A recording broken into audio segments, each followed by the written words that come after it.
Please get ready for a dictation of exercise number 23 from Progressive Magazine of August 2022.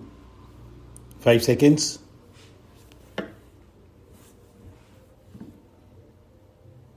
Start. Sir, similarly, at the time of independence, our manufacturers were restricted to a few simple things. Today, with the development that has taken place during the last 60 years, our industries have progressed to such an extent that India can manufacture products comparable with those of advanced countries. We have today reached a stage from where we can leap forward with greater energy and compete with others. Our scientists have shown to the world that they are capable of achieving the highest in the field of science. Our technocrats have proved that they can master all types of technology successfully. The path ahead is long. None can say that we have not traversed far enough during the last 60 years. We are building the India of our future on the foundations of development that have been soundly laid during these 60 years. We shall see to it that our industries grow and expand rapidly. We shall see to it that our youth get new and more opportunities of employment. We have to see that our productivity rises, prices go down, and quality improves. It should be our effort to associate our workers in the public sector units with management. We should ensure that our science and technology are not borrowed from foreign countries but develops in a way that benefits the country and also the poor people of the country. They should be able to meet our demands and requirements. We also have to see that they go ahead and see the work done in other parts of the world, meet the challenges, and show the way to the world. The most important thing, however, is that we should not allow our attention to be diverted. Our attention must be concentrated all the time on the poorest and the weakest person. In the field of agriculture, the production has increased a great deal. It has reached 150 crore tons. But we find that it is stagnating at 150 crore tons for the last 3 years. It is true that the monsoon has not been good during these years.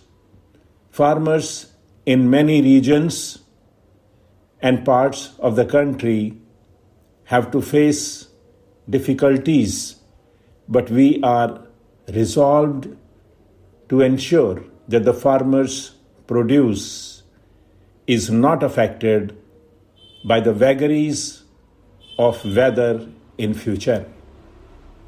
We have to take steps to ensure increase in agricultural production in spite of adverse weather in our country.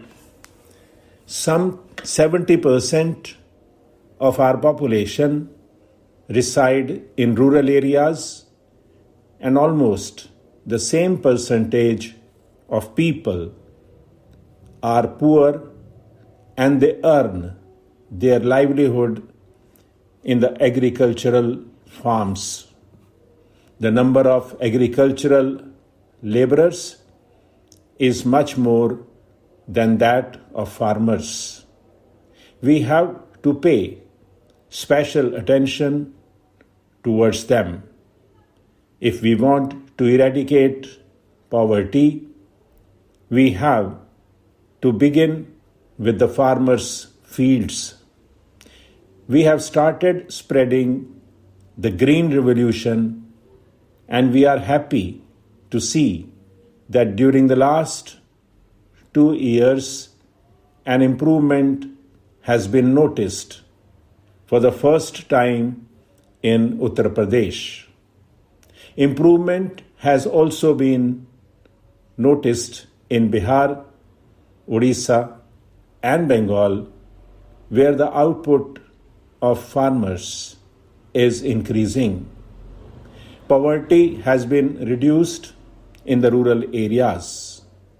At the same time, we have to pay special attention to the production of cotton, oil seeds, and pulses.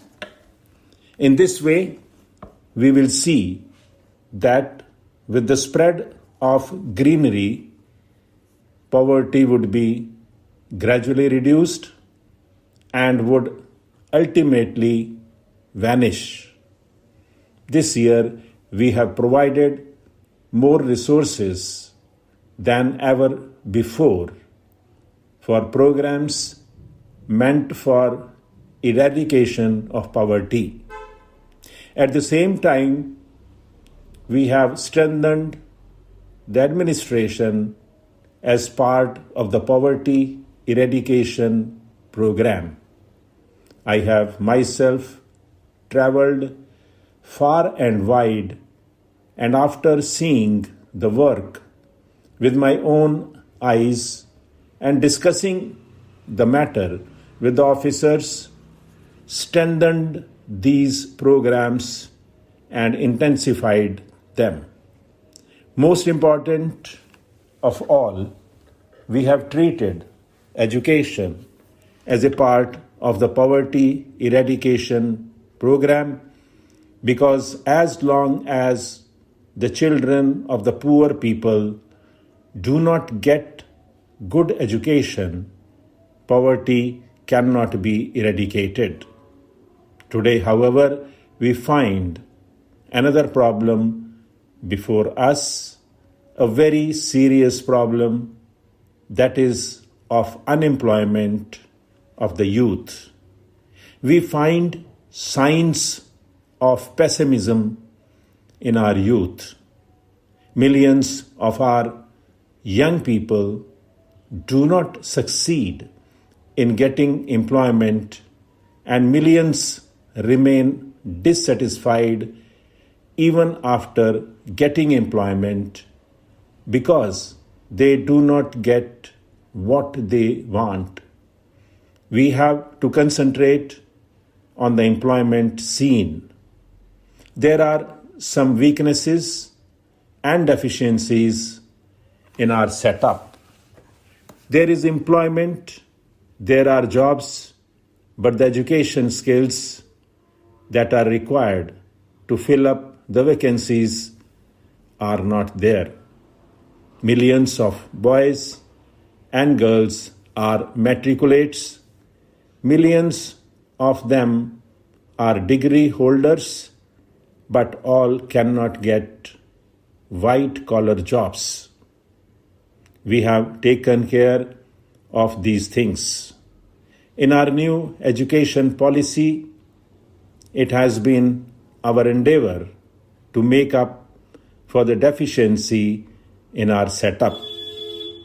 Through this policy, we will ensure that the boys and girls coming out of schools and colleges get such education which provides them employment. At the same time, we will have to see that the rural employment programs are implemented to give maximum benefit to the people. Stop.